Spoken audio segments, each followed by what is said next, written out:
Hey, you. Yeah, the one Googling, can stress actually make your eyeballs twitch while reheating the same cup of coffee for the third time? Welcome back to Delicate Like a Bomb, the podcast for moms who are held together by caffeine, sarcasm, and possibly a single unraveling thread. Today's episode, we're talking therapy.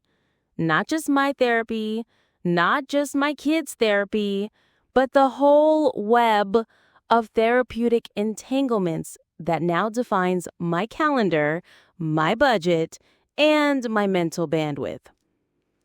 Let's start with the schedule breakdown, shall we?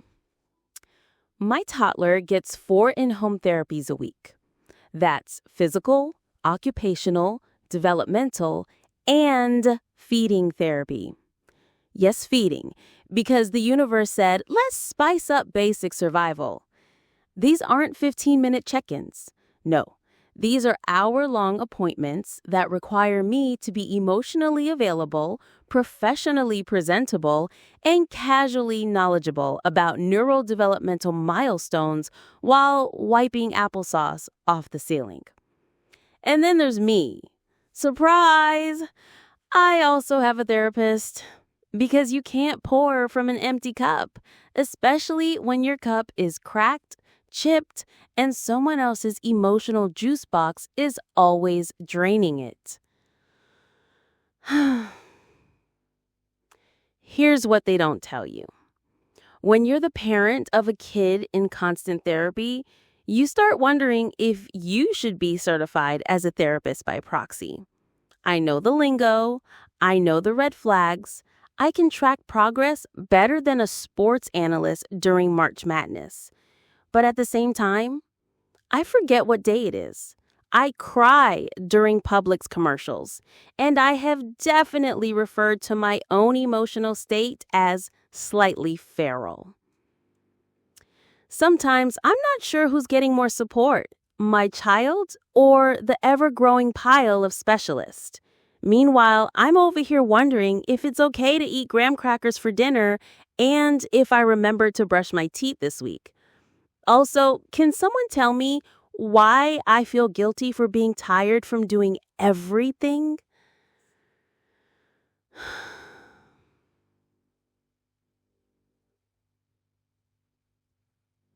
We don't talk enough about what it means to be the person behind the therapy. The appointment scheduler, the advocate, the translator, the cheerleader, the human emotional sponge. So here's your permission slip to feel what you feel, to admit it's a lot, to acknowledge that yes, the village exists, but sometimes you're the damn village. If today felt like a little too much, that's because it was. But you're here. You showed up. And whether or not your kid hit a milestone this week, you did. You're still standing, still advocating, still fighting. And if your therapist is also in therapy, hey, that just means you're both smart. If this episode hit you in your deep, over-functioning soul, don't forget to subscribe, share it with the other therapy moms in your group chat, and check out my other work on Substack and Medium, linked in the description. Because we're here, we're exhausted, and we're absolutely doing the damn thing. Catch you next time where we might discuss whether existential dread counts as cardio.